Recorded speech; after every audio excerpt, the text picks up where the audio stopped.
중요한 내용이에요. 이거는 다 팩트로 나온 거예요. 한 의원님과 이재명 대표님과 상의하에 김민석, 한준호가 출마를 결정했는데 수석 노리던 김민석은 4위, 한준호는 6위라 대표님께서 난감해하시는 상황이래요. 대표님 득표는 90% 이상이 나오는 상황에서 자기가 픽한 후보들은 순위가 낮아서 난감하대요.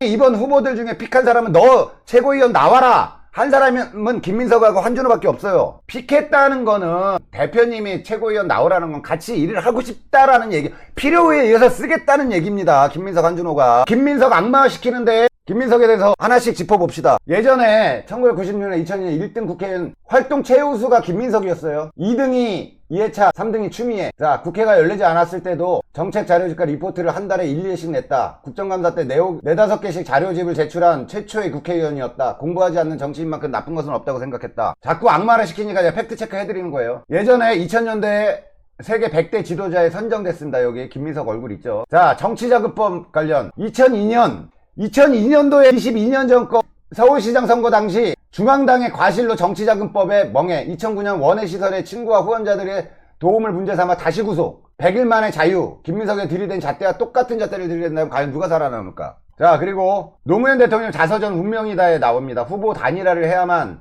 이해창 후보를 이길 수 있다는 신념과 충정의 발로였을 것이다. 합리적인 판단이었을 수 있었다. 실제로도 그렇게 되었다. 하지만 안타깝게도 그에게 정치적으로 좋은 결과를 안겨주지는 않았다. 이 멍해가 지금까지 가고 있습니다. 이 멍해가 지금까지 가고 있다고. 김민석 의원의 진심, 2002년 노무현 정몽주 단일화, 이해창 집권을 막기 위해서 탈당을 해서 후보 단일화를 이루고 당에 돌아오겠습니다. 후보 단일화를 해야만 이해창 후보를 이길 수 있다는 신념과 충정의 발로였을 것이다. 합리적인 판단이었을 수 있었다. 실제로도 그렇다. 이게 노무현 대통령의 자서전에 나와 있는 겁니다. 대선 후보 단일화 정권 재창출을 향한 헌신, 한나라당 이해창 후보의 대선을 뒤집기 위한 후보 단일화 그 해결사의 임무를 맡았다. 단일화를 이루고 돌아오겠다는 성명과 함께 탈당. 천신만고 끝에 단일화가 성사되는 날 정봉준 지지 철회, 파동으로 엄청난 비난의 십자포화 속에 정치적 격하에 긴 동면에 빠져들었다. 자, 김민석 의원 페북, 종일 지방을 돌고 서울로 가는 마지막 열차 안, 총선 때도 안 쉬던 목이 꽉 잠긴 것을 추스리며 생각합니다. 출마하길 잘했습니다. 실은 최고위원 출마 결심을 전후에 마음이 영 무겁습니다. 꼭 나가야 하나, 망신할 수도 있는데 하는 주저에 1등 못하면 낙선이나 같은데 왜 나가냐는 주변 압박까지 눈 딱 감고 결심한 마지막 이유는 책임감이었습니다. 근 20년 광야를 지나 돌아온 정치에서 찾은 제 첫 번째 소임은 체포동의안 가결을 혈잡으로 이낙연 신당을 사쿠라로 때리고 국회의장 선거 후 당원 주권의 길을 주장했던 원칙과 가치 정치였고, 둘째 소임은 제가 경험하지 못한 험난함을 이겨내온 동세대 정치인 이재명을 저의 첫 대통령이었던 김대중처럼 국가의 고난을 극복하고 민주주의의 새 차원을 여는 역사적 자리에 세워보고 싶다는 것이었습니다. 이재명 대표 본인이 직접 언급할 때까지도 제가 이재명 대표 선거를 총괄하고 있다고 얘기하기조차 쑥스러워하는 스타일이지만 첫 이틀의 부진한 성적을 받아드니 외려 마음이 가볍고 저의 부족함을 헤아리게 되어 감사합니다.